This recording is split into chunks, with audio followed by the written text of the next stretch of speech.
किसी शायर ने मौत को क्या खूब लिखा है, जिंदगी में 2 मिनट कोई मेरे पास न बैठा, आज सब मेरे पास बैठे जा रहे हैं। कोई तोहफा न मिला आज तक मुझे, और आज फूल ही फूल दिए जा रहे हैं। तरस गए थे हम किसी एक हाथ के लिए, और आज कंधे पे कंधे दिए जा रहे हैं। 2 कदम साथ चलने को तैयार न था कोई, और आज काफिला बंद साथ चले जा रहे हैं। आज पता चला कि मौत कितनी हसीन थी, कमबख्त हम तो यूं ही जिंदगी जिए जा रहे थे। दुनिया से 2 कदम पीछे ही सही, लेकिन अपने दम पर चलना, कोई जवाब ना देना भी एक जवाब होता है, और यह जवाब सबसे अधिक प्रभावशाली होता है। आप जितना अधिक जानेंगे, आपके डरने की संभावना उतनी ही कम हो जाएगी। वक्त का कोई भरोसा नहीं, कब किसे राजा और कब किसे रंका बना दे। चिंता करने का अर्थ है ईश्वर की व्यवस्था पर शक करना। सुख में 100 मिले, दुख में मिले ना एक। 7 कष्ट में जो खड़ा साथी वही है नेक। कोई कैसा है इस बात को इंसान बेखूबी याद रखता है, लेकिन वह खुद कैसा है इस बात पर वह जरा भी ध्यान नहीं देता है। कोई भी वफादार नहीं होता। आज के युग में हमने तो अपनों और गैरों दोनों को आजमा कर देखा है। जब तक आप सहना नहीं छोड़ोगे, तब तक लोग कहना नहीं छोड़ेंगे। कीमत चाहे कोई भी हो, आदमी अगर बिक जाए तो 2 कौड़ी का भी नहीं रहता। शादी करने के लिए बड़ा होना जरूरी नहीं है, बल्कि अपने पैरों पर खड़ा होना जरूरी है। दोस्ती और जबरदस्ती का प्यार ज्यादा दिन नहीं चलता। किताबों में झुके हुए सर दुनिया में हमेशा उठे रहते हैं। पहले डर लगता था कि कोई साथ ना छोड़ दे, अब इंतजार रहता है कि अपनी औकात दिखाओ और मेरी जिंदगी से दफा हो जाओ। दोस्तों, आपको पता है इस दुनिया में सबसे मजबूत इंसान कौन है? इस दुनिया में सबसे मजबूत इंसान वो होता है जिसके ख्वाब भी टूटे, सपने भी टूटे, अपने भी रूठे, सब रिश्ते नाते सब छूट गए, और फिर भी वो कहता है सब ठीक है।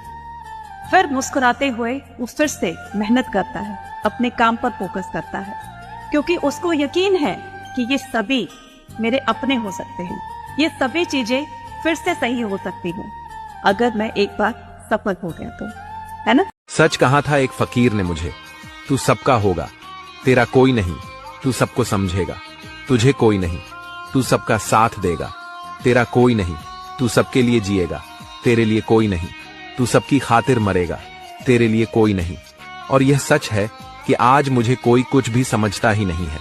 बस मैं यही कहूंगा कि मेरी वाली गलती आप ना करें। इसलिए दोस्तों, पैसा कमाओ, पैसे की इज्जत करो और पैसा बचाओ, फिर सारा जमाना आपको समझने लगेगा। जिंदगी में कभी किसी पर इतना भी हक मत जताना कि आपका हक जताना उसे बोझ लगने लगे। अहंकार और अकड़ इंसान के 2 सबसे बड़े दुश्मन हैं। अहंकार आपको किसी का होने नहीं देता है, और अकड़ की वजह से कोई आपका होना नहीं चाहता। अच्छे लोग सबको बड़ी जल्दी माफ कर देते हैं, लेकिन अगर उन्होंने अब की बार माफ करने की बजाय दूरियों को चुना है, तो समझ लेना उनके आत्मसम्मान को बहुत ठेस पहुंची है। जिंदगी था कोई जो मेरे दिल को जख्म दे गया, जिंदगी भर रोने की कसम दे गया। लाखों फूलों में से एक फूल चुना था मैंने, जो कांटों से भी गहरा जख्म दे गया। किस्मत ने जैसा चाहा वैसा ढल गए हम, बहुत संभल के चले फिर भी फिसल गए हम। किसी ने विश्वास तोड़ा तो किसी ने दिल, और लोगों को लगा कि बदल गए हम। कितनी दूर निकल गए रिश्तों को निभाते निभाते, खुद को खो दिया हमने अपनों को पाते पाते। लोग कहते हैं हम मुस्कुराते बहुत हैं और हम थक। एक छोटा सा शब्द है जिसे पढ़े तो सेकंड लगेगा, सोचे तो मिनट लगेगा, समझे तो दिन लगेगा, और साबित करने में तो पूरी जिंदगी लग जाती है। वो है विश्वास। इसे कभी टूटने मत दीजिए, चाहे कुछ भी हो जाए, क्योंकि दुनिया का सबसे खूबसूरत पौधा विश्वास का होता है, जो जमीन पर नहीं दिलों में उगता है। सब दरवाजे बंद हो जाए तो भी एक दरवाजा कभी बंद नहीं होता, और वह है ईश्वर का दरवाजा। उम्मीद ईश्वर से रखिए, दुनिया से नहीं। मैंने कहा अपराधी हूं मैं, ईश्वर ने कहा क्षमा कर दूंगा। मैंने कहा परेशान हूं मैं, ईश्वर ने कहा संभाल लूंगा मैं। मैंने कहा अकेला हूं मैं, ईश्वर ने कहा हमेशा साथ हूं मैं। मैंने कहा बहुत उदास हूं मैं, ईश्वर ने कहा नजर उठा के तो देख,